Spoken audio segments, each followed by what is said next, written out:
Howdy everybody, David here, and this is another Dungeons & Dragons 5th edition race breakdown overview. And this particular overview deals with the human.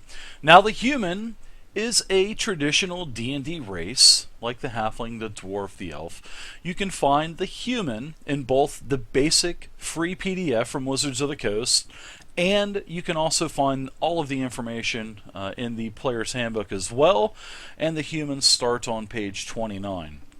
Now the humans, like I said, they are traditional. They love to set up organizations, they love to lead, they love to adventure, they are exemplars of ambition, and there are many ethnicities of the humans. Now, some of the other races, like the halflings, the gnomes, the dwarves, and the elves, they have sub-races. But the humans do not. They just have their ethnicities. And for 5th edition, there are the Kalashites, the Kondathans, the Damarans, the Eluskans, the Mulans, the Reshemis, the Shauls, and the Tetherians, and the Turamis. Now, these ethnicities do not give you any kind of other subrace bonus like the other subraces would, like the dwarf, the elf, the gnome, and the halfling.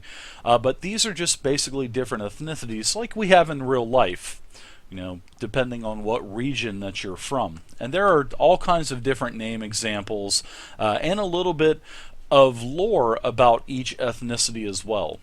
Now, the human, just like every other race in Dungeons & Dragons, they get traits, and these traits give you flavor for your character. And the great thing about D&D 5e is there's no restrictions on what race and what class combination you can do. So, the human, they start with one of every ability score as a bonus. So if you start with a 15, 15, 15, 8, 8, 8, you can actually go to 16, 16, 16, 9, 9, 9, which is really nice. You actually get 6 ability score points as a human. That is by far the most of any race in D&D 5e. But you'll see that there's not as much flavor to the human like there is the other races.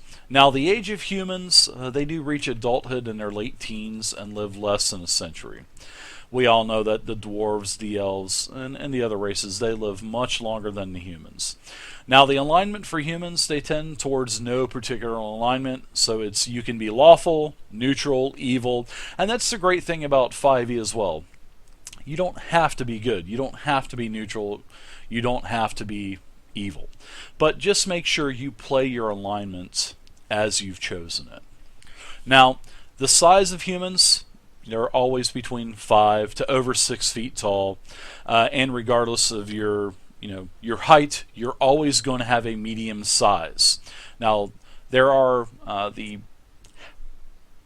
halfling is a small, the gnome would be a small, but the human, most of the others, they're all medium.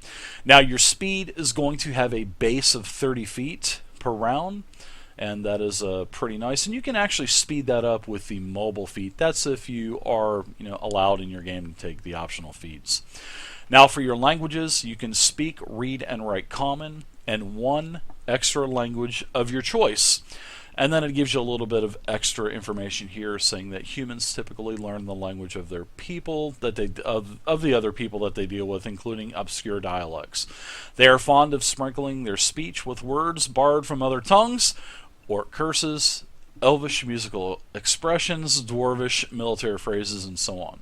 Now, the human is pretty much the second best friend of every race. And there's a really nice little side box of information reading about the dwarves and the elves and the halflings, how the humans talk about these races. They revere the races, but there's some flaws to the human of these other races. So that's a nice little read on page 30 that you could take advantage of and read about.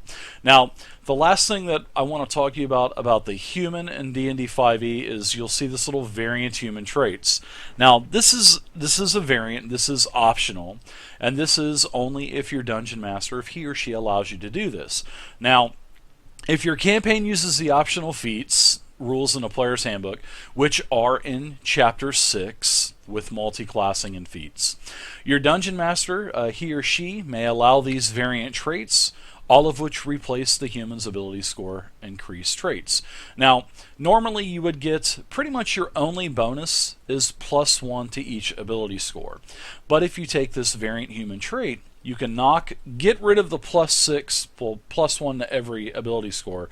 And what this will allow you to do, which I believe this is a lot more flavorful, and it gives you more than just ability scores. Ability scores are nice, but some other things are nice as well. This is going to allow you to take 2 different ability scores of your choice increased by 1. So instead of 6 points, you're going down to 2 points. But you're also going to be able to take 1 extra proficiency in a skill of your choice, and you'll be able to take one of the optional feats in Chapter 6. Now, just make sure that you and your dungeon master are on the same page and he or she allows you to take this. But that could actually be really cool. So instead of getting, the starting +1 ability scores, which is boring to all stats, you can actually have a more flavorful human, take an extra skill proficiency, and take a feat. So if you want to take Lucky, or maybe, Savage Attacker, or maybe Mobile, you could do that. So there you go. There's everything with the human. They would be good at any class, especially if you go with the human trait variant. You can, any class would actually be good for a human.